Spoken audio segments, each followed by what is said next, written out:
So I decided to review the accessibility of the Marshalls on Delaware Avenue in Buffalo. This is one of my favorite stores, so I kind of thought it would be a cool place to review and just see what their accessibility is like since I frequent it, so often. So for the first section, approach and entrance, I found that overall it was a really accessible building as far as the entrance goes. So starting off with the parking, there were two handicap spaces, and they did have appropriate access aisles to the sides of the parking spots. These were located almost directly in front of the store itself. The only thing I didn't notice was that they didn't state van accessible, although I did see, when I left the store, I did see a van parked there, but it didn't note that it was van accessible, so that was not present. There were no curbs from the parking lot to the sidewalk entrance, so it was basically just flat ground the whole way. It was on the same level, the parking lot and the sidewalk, and then the sidewalk led up to the front door entrance of the store, and again, there were no curbs or anything like that going into the store. The entrance did not have a lip over a 1/4 inch. Additionally, I did not notice any carpeting. There was an area carpet, but it did not exceed 1/2 inch at the entrance as well. There were no stairs at the entry of the store, and the door also had an accessible sticker, like noting that it was an accessible entry. And it also noted, a little message that said something like, if you require any assistance, please ask an associate and we're happy to help. So that was just a little addition that I noticed. The route for entry was plenty wide. It was definitely meeting that 36-inch standard. It was a automatic open door, so it didn't require any kind of pushing. And I also noticed that in the back of the store there was an accessible exit for emergencies, so that was noted with a sign on the latch side of the door. So that was there. So overall, as I mentioned, the approach and entrance was pretty accessible overall. The only takeaway was that the signs for the parking did not state they were van accessible, but otherwise it was a very accessible entrance. So the next section is access to goods and services, and I had a lot to look for considering this was, a store where people purchase and need to access a lot of different goods. So the entrance provided direct access to the main floor of the building. The building is only 1 story, so there was no different levels or anything like that, or no stairs. It was just direct access to the main store. The floors were stable. I noticed they, looked normal, stable. I wasn't sure if they were necessarily slip resistant. They were like a tile material, I guess you could say. So, I could see them being a little bit slippery, but I don't know if they were, necessarily slip resistant. Most routes and walkways throughout the store were definitely 36 inches wide. There were a few aisles. I noticed that there were some boxes towards the end, like inventory. So that definitely impeded the accessibility of some of the aisles and walkways. The most narrow that I thought probably did not meet the accessibility standard, the 36 inches, were some of the clothing racks. Some of the women's sections, the racks are really close together, and just from first glance, it didn't necessarily look like it would be 36 inches. Some of them are really tight when you take into account like the protrusion of the clothing itself, because like for instance the jackets, those kind of jut out a little bit more than some of the other clothing garments. So that would be the only area that I noticed it probably didn't fully meet the 36-inch standard. The other aisles, including the home section, the purses section, cosmetics, and all the other main walkways were definitely up to the 36-inch standard. I noticed the fire hydrant did not protrude from the wall more than 4 inches, and it kept the aisle completely clear. It was posted on a beam in one of the middle of the walkways, so that was, it didn't jut out too much that it would be a really bad protrusion or anything.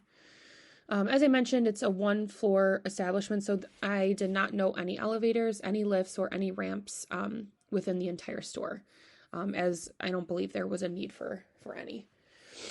As far as the signage went throughout the store, a lot of the signs hang from the ceiling, and they signify different sections of the store. So, there's home, there's cosmetics, there's shoes, women's clothing. So those hung all from the ceilings. The only accessible signage I noted was for the bathrooms and some of the closets or associates only sections, inventory rooms, I guess you could call them.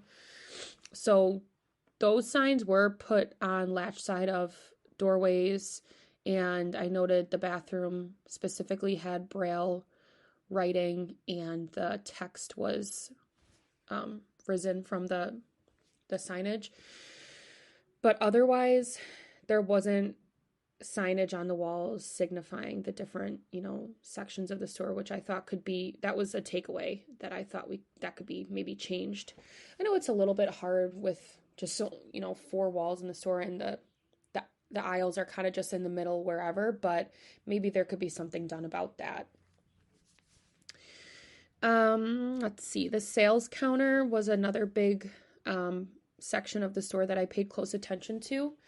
So it's one long counter that's divvied up into, 7 or 8 different cashier sections. So they're definitely, the counter was plenty wide. The thing I wasn't sure about was the height.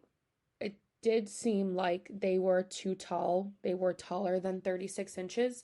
There was this little shelf attached to each of the counters that probably did meet the 36-inch standard, but I didn't think that was really an appropriate accessibility tool or measure, because it doesn't provide the individual full access to the counter. It was more of a sub counter, I guess you could call it, as you can see in the picture. So although that probably counts with 36 inches, I don't think it's really appropriate. I think just leveling the counter down would have been a more appropriate measure.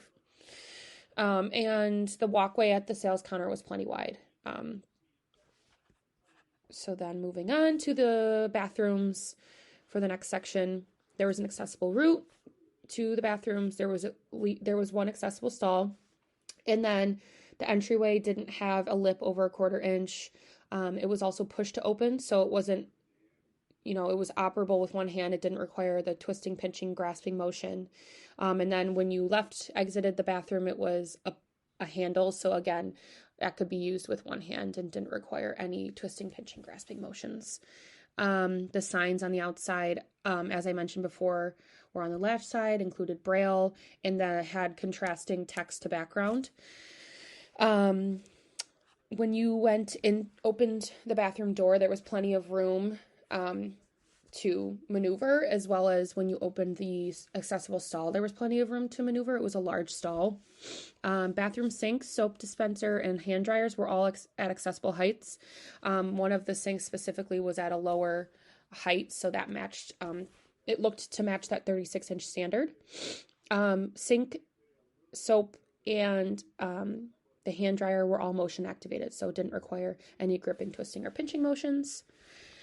And inside the accessible stall, there were 3 appropriately placed grabs surrounding the toilet. The stall was a little rough looking, so please don't mind the picture, but did have the 3 appropriate grabs in there, which was good to see.